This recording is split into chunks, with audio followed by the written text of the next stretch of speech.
Hello friends, आज जो हम टॉपिक डिस्कस करेंगे वो है motion. It is mentioned in your JKSSB panchayat accounts assistant exam syllabus under the section science. Science में फिज़िक्स सेक्शन में मोशन जो है मेंशन हुआ है। आज हम इस मोशन चैप्टर को देखेंगे और इस मोशन चैप्टर को हम ऐसे देखेंगे कि ये जो है आज ही सारा फिनिश हो जाए, ताकि आपको 0% भी कोई और सोर्स कंसल्ट करने की ज़रूरत ना पड़े इस टॉपिक में। ठीक है, तो सबसे पहले हम समझ लेते हैं कि ये मोशन जो है मोशन होती क्या है। ठीक है, सपोज मैं मान लेता हूँ एक पर्सन है ए। ठीक है, एक पर्सन है ए यहाँ पे, और ये पर्सन जो है यहाँ पे है। So we say that this person is at rest. Rest पे क्यों है? क्योंकि ये पर्सन यहाँ पे है और अपनी पोजीशन चेंज नहीं कर रहा है। 10 मिनट बाद भी देखेंगे तो ये पर्सन यहीं पे होगा, 20 मिनट बाद आएंगे और देखेंगे तो ये पर्सन यहीं पे होगा। So this person is at rest, क्योंकि ये अपनी पोजीशन चेंज नहीं कर रहा है। अब हमने क्या किया काम, इस पर्सन ने मूव किया from point A to B. जब इस पर्सन ने मूव किया from point A to point B, तो इसने अपनी पोजीशन जो है वो चेंज की। जब इसने अपनी पोजीशन चेंज की, वही से मोशन हैज़ ओकर्ड, यानी कि जब कोई ऑब्जेक्ट अपनी पोजीशन चेंज करता है तो हम बोलते हैं कि मोशन जो है वो ओकर हो गई है। अब कुछ ऐसी मोशंस हैं, फॉर एग्जांपल पर्सन ए यहाँ पे था और पर्सन इसने मूव किया। एक पर्सन है पॉइंट ए पे और इसने मूव किया पॉइंट बी तक। तो ये चीज़ जो है हम ऑब्जर्व करेंगे डायरेक्टली कि पर्सन ए ने पॉइंट ए से पॉइंट बी तक मूव किया। अब ये चीज़ तो हमें पता चल गई। अब हमें पता है कि हमारी अर्थ भी है, वो भी मोशन करती है। लेकिन क्या हमें मूवमेंट पता चलती है अर्थ की? क्या हमें फील होता है कि अर्थ मूव कर रही है? क्या हम अगर यहाँ पे अर्थ पे बैठे हुए हैं, अगर अर्थ मूव कर रही है तो अर्थ के साथ क्या हम भी मूव करते हैं? तो डेफिनेटली डायरेक्टली ये चीज़ हमें पता नहीं चलती। तो अर्थ की मोशन जो है वो हमें कैसे पता चलती है? अर्थ की मोशन हमें पता चलती है bye means of day and night. ठीक है, जो ये डे एंड नाइट है ये तभी पॉसिबल है जब अर्थ मूव करती है अराउंड इट्स एक्सिस, जिसे हम रोटेशन कहते हैं। सो कुछ ऐसी मोशंस हैं जो हमें डायरेक्टली पता चलती हैं और कुछ ऐसी मोशंस हैं जो हम डायरेक्टली तो नहीं देखते, लेकिन इनडायरेक्ट एविडेंसेस जो है उनके हैं। जैसे कि formation of day and night एक एविडेंस है मोशन ऑफ अर्थ का। ठीक है, अब कुछ चीज़ें हम और समझते हैं मोशन के बारे में। सपोज एक गाड़ी है, गाड़ी में 2 सीट्स हैं। इस सीट पे बैठा है पर्सन ए और इस सीट पे बैठा है पर्सन बी। ठीक है, मैं यहाँ से ऑब्जर्व कर रहा हूँ यहाँ पे बैठ के, और पहले जो ये गाड़ी थी यहाँ पे थी। अब जब ये गाड़ी आगे चली, ए और बी, अब मेरे हिसाब से ये गाड़ी आगे चली तो ये पर्सन्स भी आगे चले गए। तो मेरे हिसाब से ये दोनों पर्सन्स जो हैं वो मोशन में हैं, क्योंकि इन दोनों पर्सन्स ने अपनी पोजीशन जो है वो चेंज की। ठीक है, क्योंकि मैंने पहले ही बताया जो मोशन होती है जब कोई पर्सन, जब कोई ऑब्जेक्ट अपनी पोजीशन चेंज करता है तो हम बोलते हैं इसने मोशन की। अब मेरे हिसाब से पहले ये पर्सन्स यहाँ पे थे, जब गाड़ी आगे चली गई तो ये पर्सन्स भी आगे चले गए, जब ये पर्सन्स आगे चले गए तो इनकी पोजीशन भी चेंज हुई, जब इनकी पोजीशन चेंज हुई तो मैंने कहा कि इन पर्सन्स ने मोशन की। ठीक है, लेकिन अगर हम ए के हिसाब से देखेंगे, क्या इस ए के हिसाब से इस बी ने मोशन की? अगर ये सीट नंबर 1 पे बैठा था और ये सीट नंबर 2 पे, यहाँ पे भी ये सीट नंबर 1 पे ही बैठा था, यहाँ पे भी ये बी सीट नंबर 2 पे ही, यानी कि अगर हम ए और बी के हिसाब से देखें तो इन्होंने मोशन नहीं की, क्योंकि इनकी पोजीशन सेम वही है जो पहले थी। लेकिन अगर यहाँ के हिसाब से देखें, यहाँ पे मैं ऑब्जर्व कर रहा हूँ, मेरे हिसाब से इन्होंने मोशन की, क्योंकि इन्होंने अपनी पोजीशन चेंज की। यानी कि इससे हमें एक चीज़ पता चलती है कि जो मोशन है एक रिलेटिव कॉन्सेप्ट है। रिलेटिव कॉन्सेप्ट मतलब हम ये डिपेंड करता है कि कौन ऑब्जर्व कर रहा है और कहाँ से ऑब्जर्व कर रहा है। ठीक है, सो यहाँ तक हो गई मोशन। अब हम देख लेते हैं कॉन्सेप्ट ऑफ डिस्टेंस। अब हम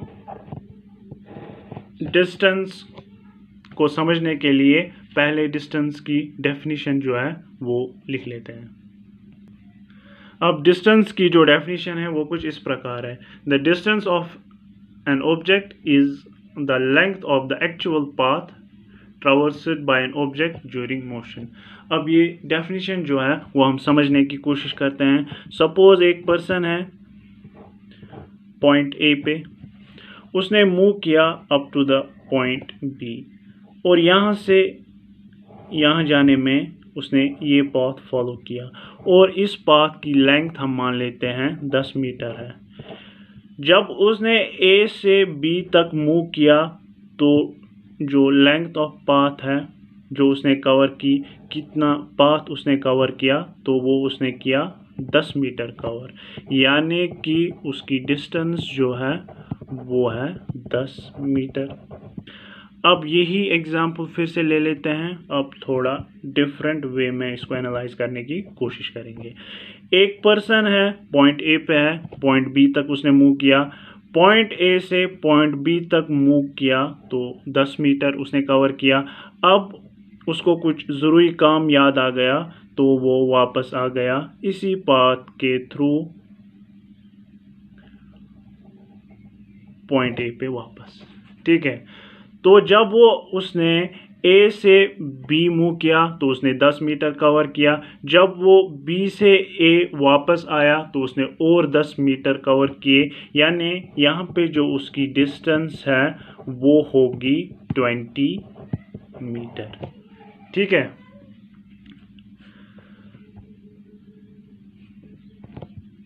अब पर्सन ए है, उसने पहले ए से बी मूव किया, फिर वो बी से ए वापस आ गया, ज़रूरी काम कुछ याद आ गया तो ए वापस आ गया।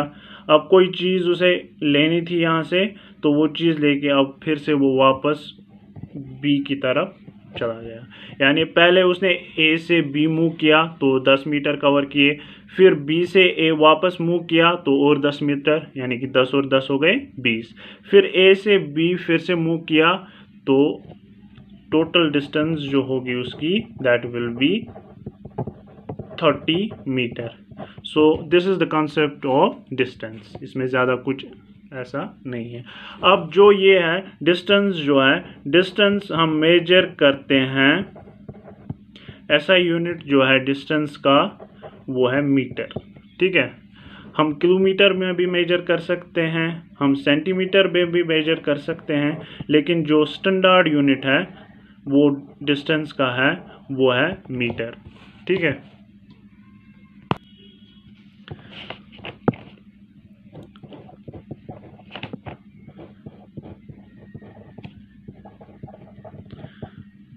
डिस्टेंस के बाद अब हम देख लेते हैं डिस्प्लेसमेंट।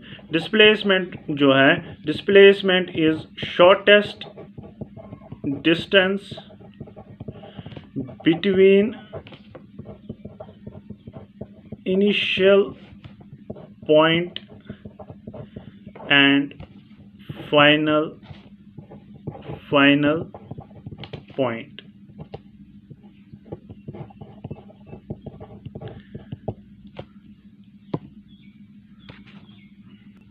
लेकिन शॉर्टेस्ट डिस्टेंस कब? जब बॉडी मोशन में हो, ठीक है। जब कोई ऑब्जेक्ट मोशन में है तो शॉर्टेस्ट पॉसिबल डिस्टेंस क्या हो सकता है? Between his initial point and final point. Initial point मतलब कहाँ से स्टार्ट किया, फाइनल पॉइंट मतलब कहाँ पे एंड किया, ठीक है। सपोज पर्सन है ए, उसे जाना है टू द पॉइंट बी। एक पर्सन है, पॉइंट ए से पॉइंट बी तक जाना है और इस पॉइंट ए से पॉइंट बी तक 10 मीटर जो है डिस्टेंस है, ठीक। अब यहाँ पे इनिशियल पॉइंट जो है हमारा दैट इज ए, क्योंकि ए से उसने मोशन स्टार्ट की, एंड पे पहुंचना है पॉइंट बी पे, यानी कि बी तक उसे पहुंचना है। सो जो ये डिस्प्लेसमेंट यहाँ पे होगी, shortest distance between initial point and final point, that will be 10 metre. अब केस 2 हम देख लेते हैं। सपोज पर्सन है, उसने स्टार्ट की अपनी जर्नी पॉइंट ए से, और पॉइंट ए से वो उसने मूव किया up to the point B. अब जब उसने मूव किया up to the point B, अब उसको अचानक कुछ ज़रूरी काम याद आ गया और वो वापस मुड़ गया पॉइंट ए की तरफ।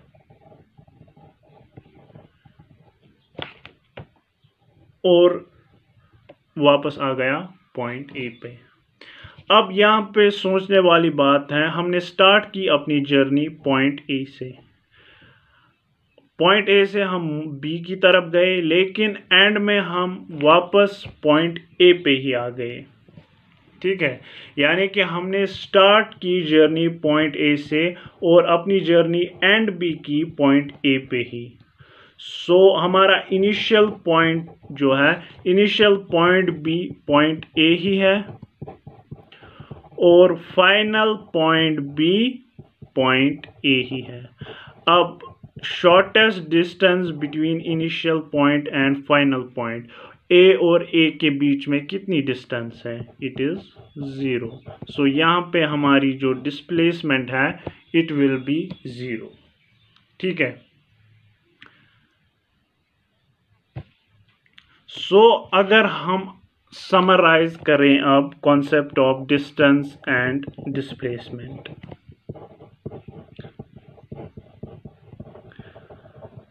हम बोल सकते हैं कि डिस्टेंस कभी 0 नहीं हो सकती, क्योंकि अगर बॉडी है ए से बी मूव करेगी, चाहे 0.01 मीटर भी लेंथ क्यों ना हो पाथ की, कुछ ना कुछ लेंथ तो ज़रूर कवर करेगा ही, उस पाथ की कुछ ना कुछ लेंथ तो होगी ही। सो डिस्टेंस 0 नहीं हो सकती, लेकिन डिस्प्लेसमेंट 0 हो सकता है।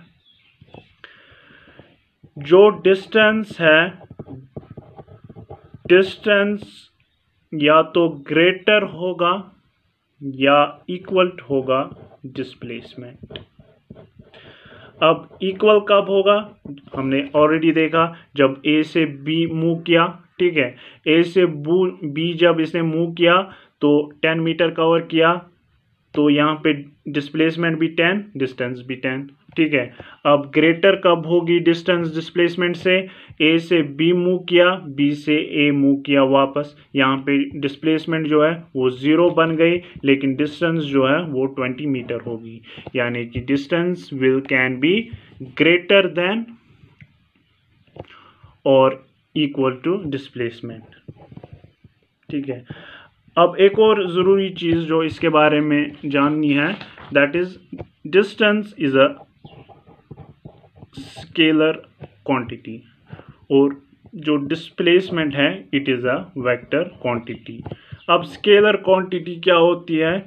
जो खाली मैग्नीट्यूड पे डिपेंड करती है, ठीक है। यानी कि डायरेक्शन हम देखते हैं, जब हमने ए से बी मूव किया, बी से ए मूव किया, सो डिस्टेंस पे कोई इफ़ेक्ट नहीं हुआ, यानी कि डायरेक्शन चेंज करने से डिस्टेंस पे कोई इफ़ेक्ट नहीं हुआ।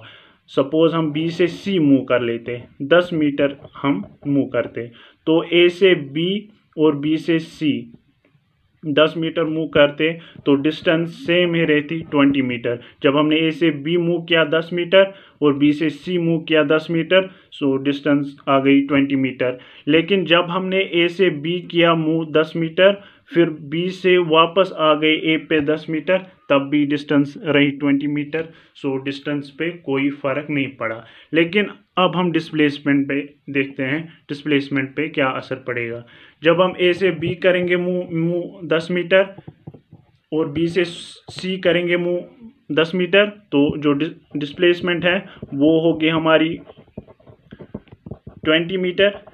लेकिन जब हम ए से बी किया मूव 10 मीटर, फिर बी से ए आए वापस 10 मीटर, तो यहाँ पे हमारी डिस्प्लेसमेंट जो है वो ज़ीरो आ गई।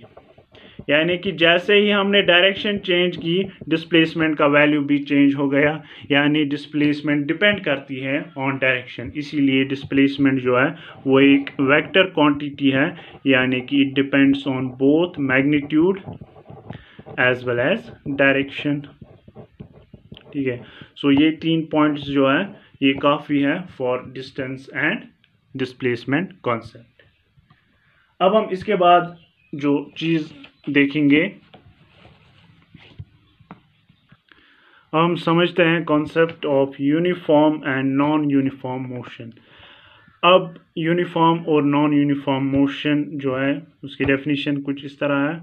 अगर ऑब्जेक्ट ट्रैवल करे equal distance in equal intervals of time, howsoever small intervals में भी, ये बहुत इंपॉर्टेंट पॉइंट है। अब हम इस चीज़ को समझने की कोशिश करते हैं। सपोज एक बॉडी है वो मूव करती है 30 किलोमीटर, और ये 30 किलोमीटर कवर करने के लिए उसे टाइम लगता है 1 आवर।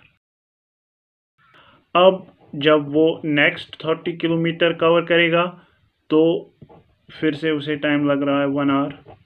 जब वो नेक्स्ट 30 किलोमीटर कवर करेगा फिर से उसे टाइम लगेगा 1 आवर।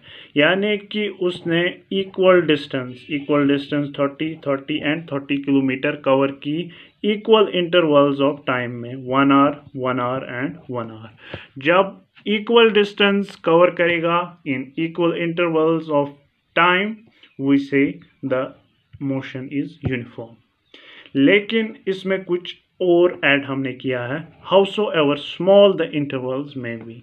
अब हमने देखा कि एक आवर में जो है ट्रैवल कर रहा है 30 किलोमीटर, एक आवर में होते हैं 60 minutes.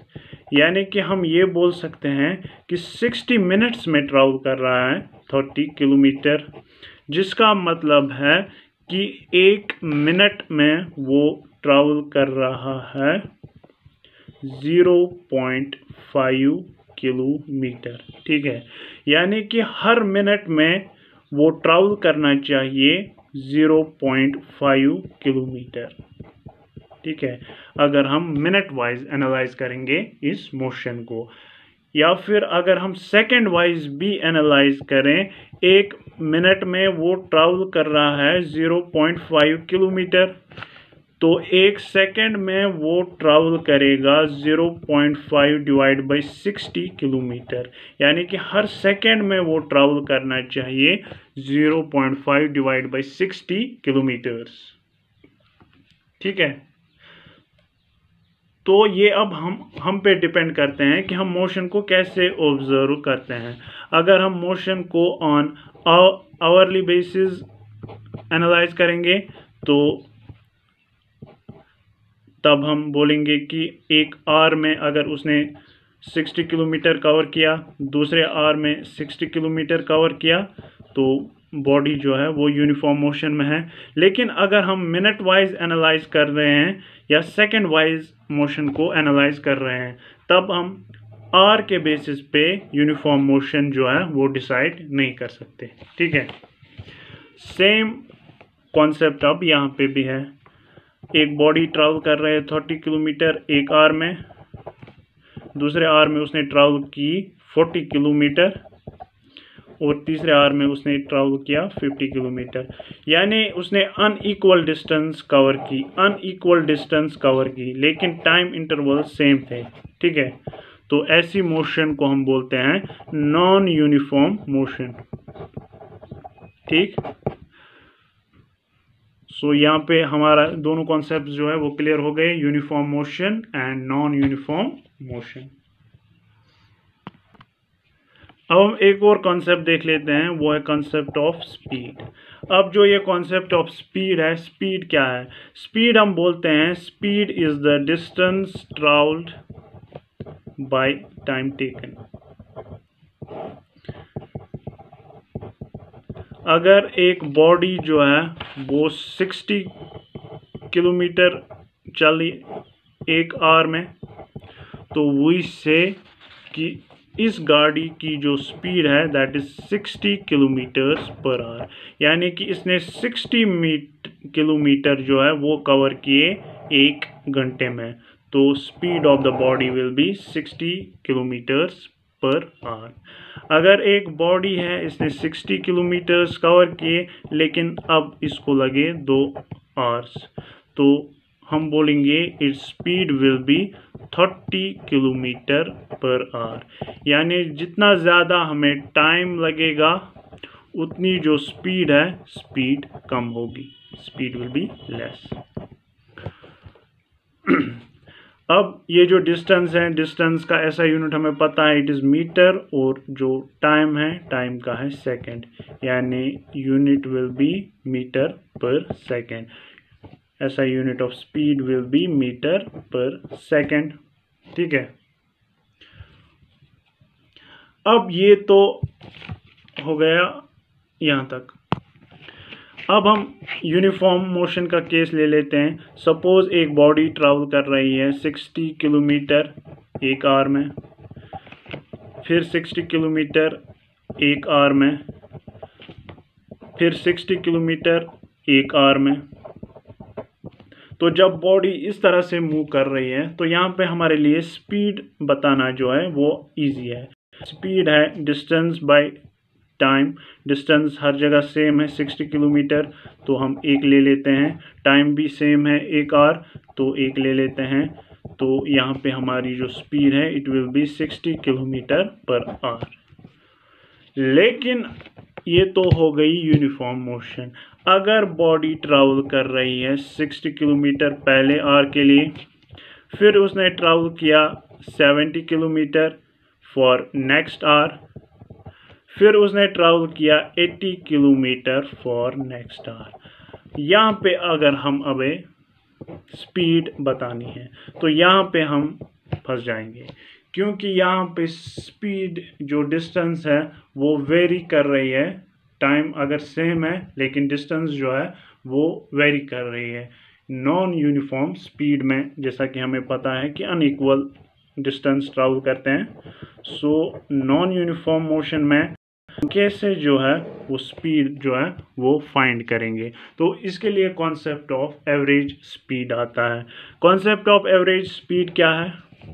Concept of average speed is in order to find the speed in a non-uniform motion, we will take total distance covered,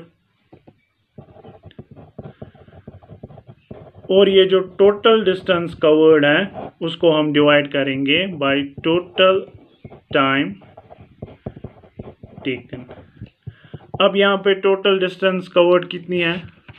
पहले 60 है, फिर 70, फिर 80। टोटल टाइम कितना है? 1 + 1 + 1। तो अगर हम ये देखेंगे this will come out to be 210 divide by 3। So हमारी एवरेज स्पीड होगी 70 किलोमीटर पर आवर। सो ऐसे हम एवरेज स्पीड जो है वो फाइंड कर सकते हैं। ऐसे ही हम कुछ और चीज़ें डिस्कस करेंगे नेक्स्ट वीडियो में। हम ये चैप्टर जो है मोशन का वो कंप्लीट करेंगे अलॉन्ग विथ MCQs। अगर वीडियो पसंद आए तो लाइक, शेयर और सब्सक्राइब ज़रूर करें। Thank you.